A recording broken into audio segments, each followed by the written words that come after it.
네, 여러분 반갑습니다. 네, 오늘은 이제 종교개혁의 예배에 관한 그러한 내용들을 우리가 지난주까지 공부하였는데, 예, 그런데 이제 지난주에 저희가 이제 루터의 그러한 예배와 예전의 모습에 대해서 저희가 공부를 하였습니다. 그리고 이번 시간에는 쯔빙글리, 유명한 종교개혁 중에 한 명이죠. 루터 칼벤 쯔빙글리, 그 중에 쯔빙글리의 예배가 되겠습니다. 이 시간 주기도문으로 기도하시면서 오늘 예배 시작하도록 하겠습니다. 오늘 공부 시작하도록 하겠습니다. 하늘에 계신 우리 아버지여, 이름이 거룩히 여김을 받으시오며 나라의 임하옵시며 뜻이 하늘에서 이룬 것 같이 땅에서도 이루어지이다. 오늘날 우리에게 일용할 양식을 주옵시고 우리가 우리에게 죄 지은 자를 사하여 준 것 같이 우리 죄를 사하여 주옵시고 우리를 시험에 들지 말게 하옵시고 다만 악에서 구하옵소서. 대개 나라와 권세 영광이 아버지께 영원히 있사옵나이다. 아멘. 네.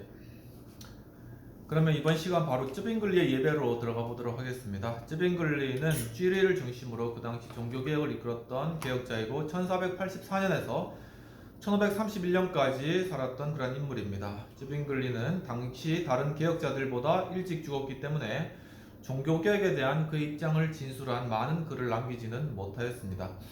그럼에도 불구하고 그는 1525년 쭈리 교회의 예배 순서에 나타난 그리스도의 감사 또는 성찬의 기억에 관한 행위 또는 관습이라는 문서를 남기게 되었다고 합니다.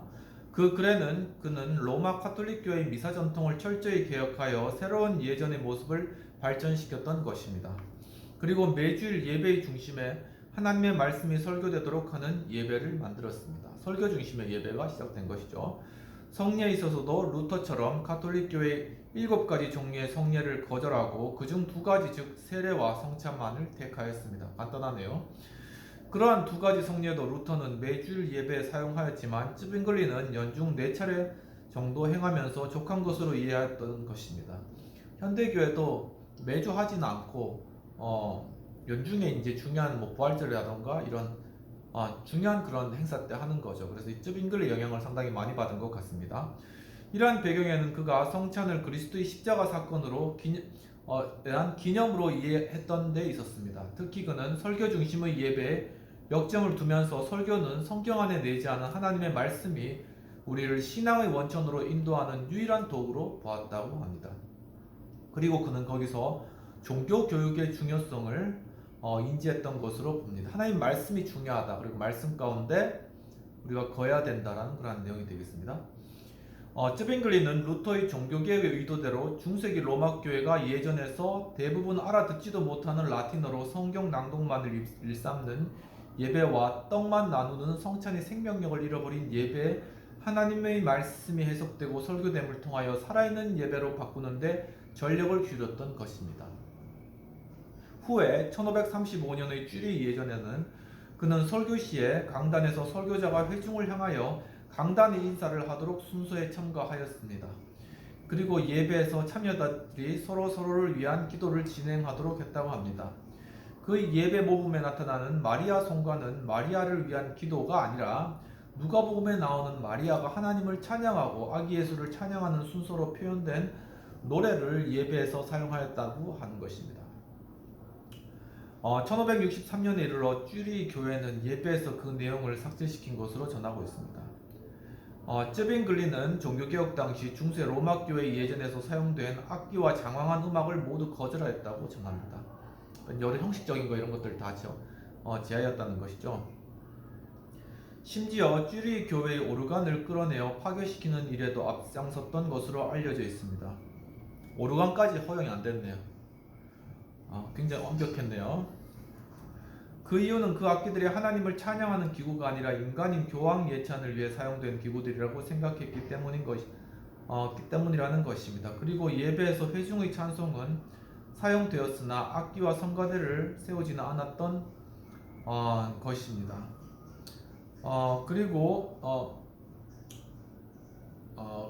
그러나 19세기 중엽에 이르러 쭈리 교회는 파이프 오르겐을 다시 설치하고 예배에 사용하게 되었습니다. 결과적으로 쯔빙글리는 루터처럼 성례를 은혜의 수단으로 보지 않았던 것으로 이해합니다.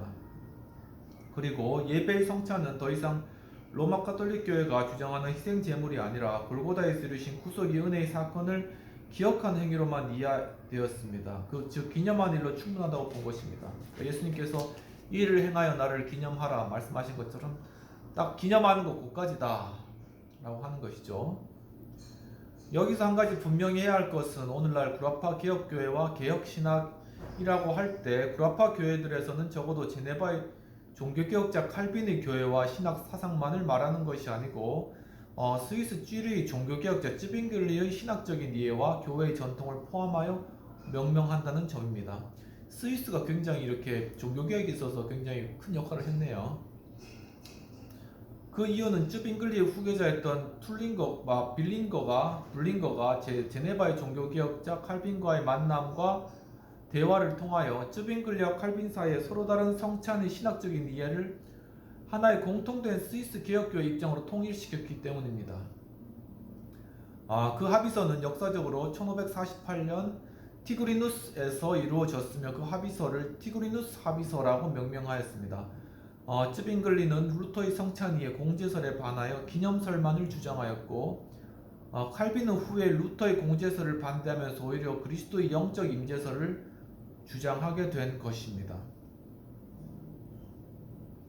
칼빈은 그러니까 영적 임재, 성찬에 바로 그리스도의 영적인 임재가 임하신다라는 그런 주장을 한 것으로 나타났네요. 그런데 블링거와 칼빈은 성만찬에 있어서 서로의 주장을 함께 수용함으로써 스위스 개혁교회의 성찬 신학은 역사적으로 통일된 입장을 견지하게 된 것입니다. 다행이네요. 쯔빙글리는 유감스럽게도 예배의 이해에 있어서 성례의 가치를 존중하지 않음으로 인하여 예전의 중요성이 사라지게 되었습니다. 좀 안타까운 그런 측면이 있네요. 쯔빙글리 예배 모의법 1529년도에 있는 거 한번 읽어보도록 하겠습니다. 첫 번째, 말씀의 올바른 청취를 위한 기도를 하였고, 두 번째, 정부 당국을 위한 기도도 하였다고 합니다. 그리고 세 번째로는 주기도문을 하고, 네 번째로는 마리아의 송가를 하고, 다섯 번째 이제 설교를 하고, 여섯 번째로 교회의 광고를 하고 죽은 자들을 위한 기도를 했다고 합니다. 좀 잘 이해가 안 되는데. 7번 죄 고백의 기도를 하고 8번 죄 용서를 구하는 기도를 했다고 합니다. 죽은 자들에 대해서 예수 그리스도께서 죽은 자들에게 내려가셨다가 올라오셨다라고 하는 것이 가톨릭의 기본 입장인데 아마 그 입장을 지금 쯔빙글리도 가지고 있었던 것 같아요. 그리고 이제 성찬의 순서와 관련돼서 성찬 시행에 대한 기도, 성찬 제정의 말씀으로서는 고린도전서 11장 20에서 29절의 말씀이 이때 남녀 회중이 교대로 부르는 찬송으로는 하나님께는 영광이 있을지어다란 영광송이 찬양되었다고 합니다. 참여자들이 서로 인사를 나누었고 요한복음 6장 47에서 63절이 낭독되었다고 하네요. 낭독 후 회중은 하나님께 영광이 있을지어다로 화답하며 낭독자는 성경책에 입맞추고 하나님을 찬송하며 그에게 감사하리로다. 그의 성령으로 우리 죄를 용서해 주시기를 원하노라. 그렇게 이제 하고 회중은 아멘으로 화답하고 그리고 사도신경, 성찬의 경고, 무릎을 꿇고 주기도문, 성찬의 나눔을 위한 기도, 성찬 제정의 말씀, 성찬의 나눔, 감사의 기도를 하고 작별 인사를 하였다고 합니다. 축복의 작별 인사는 평화 가운데 세상으로 가자 했다고 합니다. 그거 좋네요. 평화 가운데 세상으로 가자. 좋은 것 같습니다. 네, 그리고 제네바 교회에서 이 칼빈의 예배와 예전 칼빈 쪽으로 한번 넘어가 보도록 하겠습니다. 요한 칼빈 1509에서 1564년까지는 프랑스인으로서 제네바에서 사역한 종교개혁자 중에 한 사람입니다. 그는 제네바에 오기 전에 그곳에서 파레리 종교개혁의 사역을 이끌고 있었는데 1535년에 파렐은 카톨릭교회 미사 중심의 예배를 제거하고 1536년에 미사 대신 매일 아침 일찍 설교 중심의 예배를 진행하였다고 합니다. 그리고 성찬은 간단한 형식으로 연중 3차례 진행하였다고 합니다. 칼빈은 제네바의 개혁자 파렐의 강력한 권유로 제네바의 종교개혁의 작업에 함께 참여하게 되었다고 하는데요. 그러나 초기에는 별다른 성과가 없어 1538년에 제네바에서 두 사람은 시의회로부터 추방을 당하였다고 합니다. 그러나 하나님의 역사는 제네바의 종교개혁의 소리를 더 높게 하였고 마침내 1541년 9월 그는 다시 제네바의 종교개혁자로 공식 초대를 받게 됩니다. 그러니까 이 종교개혁 그리고 이렇게 역사적으로 이제 하나님께서 강하게 부흥을 하시거나 그럼 사회를 기억시키는 것은 인간의 어떤 그런 계획에 따라 된 것처럼 보이지만 결국은 하나님께서 하신 것 같아요. 이 모든 것을 하나님께서 결국 이루신 것이다 라는 것이죠. 그러니까 우리가 막 인간적으로 할 노력을 어떻게 인간적으로 해보고자 하는 그런 노력들은 다 버릴 필요가 있는 것입니다. 그 대신 내가 예수 그리스도와 함께 십자가에 죽었다라고 생각하고 그냥 주님께서 간단하게 나에게 알려주신 것만 하겠다라고 이렇게 단순하게 따라가면 그때 주님께서 알아서 모든 것을 개혁시키시고 모든 것을 바르게 하시고 또 모든 것을 이렇게 잘 되도록 인도해 주시는 그런 분이시라는 것을 우리가 믿고 그렇게 가벼운 마음으로 우리가 신앙생활들을 해나갔으면 좋겠습니다. 칼빈의 제네바 사역은 크게 두 기간으로 구분할 수 있는데 첫째는 앞서 말한 1536년에서 1538년까지 파렐과 동행한 기간이며 둘째는 1541년 9월에서 그가 제네바에서 죽을 때 1564년까지의 그런 기간이 되겠습니다. 결국 칼빈은 종교개혁자로서의 일생을 제네바에서 끝마치게 되었는데 그가 제네바에서 이룩한 종교개혁의 특별한 과제는 크게 세 가지로 평가된다고 하네요. 첫 번째 과제는 제네바에서 완전히 개혁된 교회 리폼드 킬케를 설립한 일이었다고 합니다. 그리고 두 번째는 개혁교회의 교리를 확립하는 그런 일이었다고 합니다. 그리고 세 번째는 교회 정치적인 대립을 극복하는 그런 과제가 있었습니다.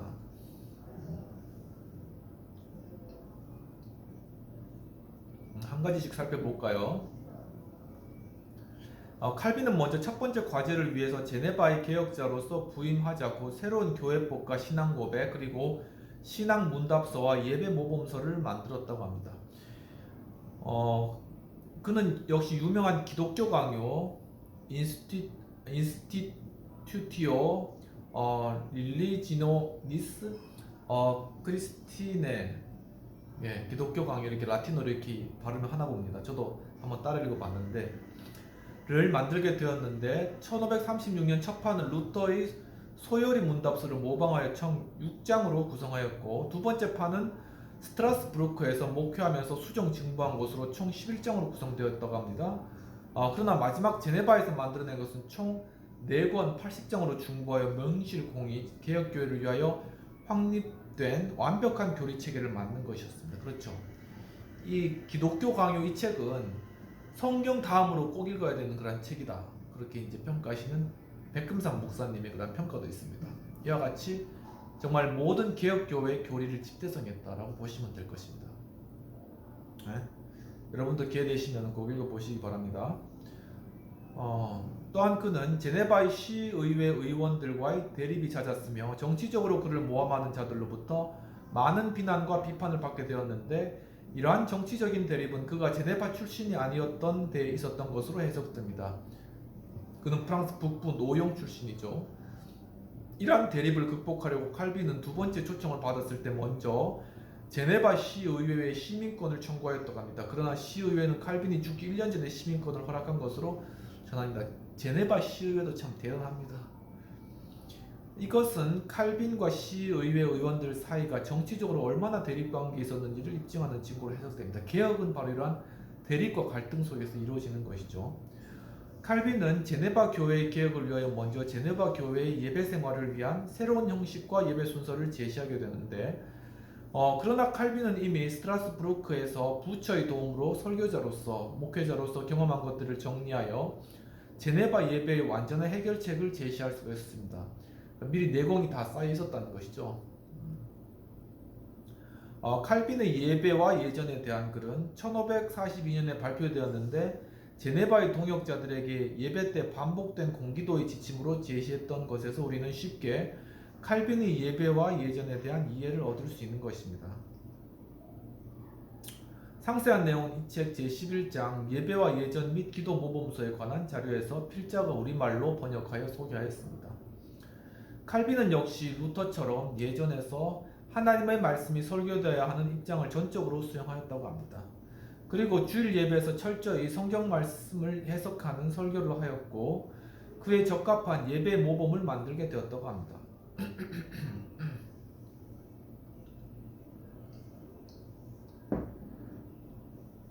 또한 성만찬 이해에 있어서도 칼빈은 루터나 츠빙글리 입장과는 근본적으로 달랐다고 하는데, 특히 그리스도의 실제적 임재의 논쟁에서 가톨릭교의 화채설에 대항하여 루터가 공제설을 제시했다면 츠빙글리는 이 모두를 거절하고 오직 말씀에 근거한 기념설을 견지하였던 것입니다. 그러나 칼빈은 이러한 입장들에 반하여 다시 영적인 임재설, 성령의 임재를 강조하게 되었습니다. 그래서 칼빈에 따르면 우리가 성찬을 할 때 성령께서 그 가운데 임재하신다라는 그런 사실입니다. 굉장히 중요하네요. 이러한 칼빈의 성찬 신학은 그 당시 루터의 땅 독일에서도 큰 영향을 끼치게 되었는데, 칼빈의 성만찬론을 따르는 칼빈파 교회가 독일 땅에서 생겨나게 되었습니다. 그리고 칼빈은 쯔빙글리의 기념설을 수용하면서도 기념에만 머문 것이 아니라 성령의 임재를 인식했기 때문에 루터처럼 말씀과 성찬이 함께 있는 예배를 희망하였던 것입니다. 네. 그러나 후에 쯔빙글리의 성찬의 이해와 연중 4차례의 거행에 대한 불린거를 통한 제안을 제네바 교회의 시의회 위원들이 선호했기 때문에 교회 정치적으로 칼빈의 뜻은 관철될 수 없었다고 합니다. 그리고 마침내 칼빈도 연 4회 시행에 동의하고 맙니다. 그러나 칼빈은 실제로 매주 주일 예배, 설교와 성찬이 함께 있기를 간절히 희망하였던 것으로 알려져 있습니다. 그렇기 때문에 칼빈에 따르면 우리가 매번 예배 드릴 때 성만찬에 참여해야 된다는 것이죠. 칼빈과 쯔빙글리의 성찬 이해의 차이는, 쯔빙글리가 성찬을 은혜의 전달의 수단으로 보지 않고 오직 성경이라는 원칙 하에서 하나님의 말씀의 은혜에만 국한시키는 반면, 칼빈은 그것을 전제로 하면서도 성찬은 성령을 통한 은혜 경험의 수단으로 보았던 것입니다. 이러한 점은 한국 교회의 목회 실제에 있어서 이 명제는 말씀의 설교 하나만을 은혜의 절대적인 수단으로 사용하는 현 상황에서 다시 예전과 관련하여 상기해야 할 중요한 목회 방법의 신학적인 관점이라고 볼 수 있겠습니다. 즉, 우리가 말씀을 통해 큰 은혜를 받잖아요.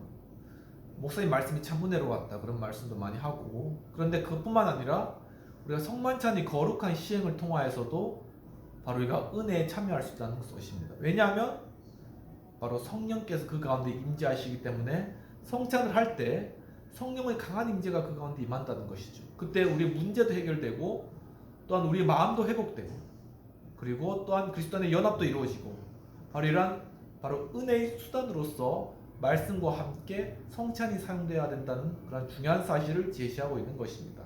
그러면 칼빈의 예배와 예전의 모범을 보도록 하겠습니다. 네, 첫 번째, 예배 인도자가 개회의 선언을 하고, 두 번째로 우리의 도움은 천지를 창조하신 하나님의 이름에 있습니다 라는 말로 예배가 시작됨을 선언하고 회중은 아멘으로 화답하면서 예배는 시작된다고 합니다. 그 다음에 세 번째, 참회의 기도, 죄 고백을 하고, 네 번째, 사면의 선포, 죄 용서의 선포를 하고, 참 좋네요 이건. 다섯 번째, 시편을 찬송하였다고 합니다. 그리고 1545년에는 십계명의 첫 부분이 낭독 청과가 되었다고 합니다.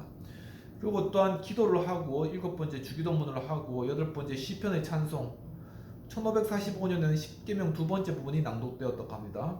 그리고 아홉 번째 설교자의 자유로운 기도를 하고, 열 번째 설교를 하고, 11번째 설교 기도를 하고, 이제 목회의 종합적 기도가 연결된다고 합니다. 그리고 12번째 주기도문의 해석을 하고, 13번째 회중의 시편 찬송을 하고, 14번째 아론이 축복 소원을 한다고 합니다. 민수기 6장 24에서 26절은 참 좋은 말씀이니까 다시 한번 민수기 6장 24에서 26절 꼭 읽어보시고 그것을 계속 반복해서 암송하시고 또한 선포하시면은 참 여러분 삶에 큰 회복이 나타날 줄로 믿습니다. 성찬의 순서로서는 성찬은 설교 후 목회의 기도가 끝나면서 노래로 된 사도신경으로 신앙을 고백하면서 시작된다고 합니다. 그 사이에 집례자는 떡과 잔을 식탁 위에 준비한다고 합니다. 1545년부터 주기도문과 함께 축복의 성찬을 위해 기도하였다고 합니다. 그런 후 고린도전서 11장 23에서 29절을 낭독하고 성찬의 권고를 한다고 합니다.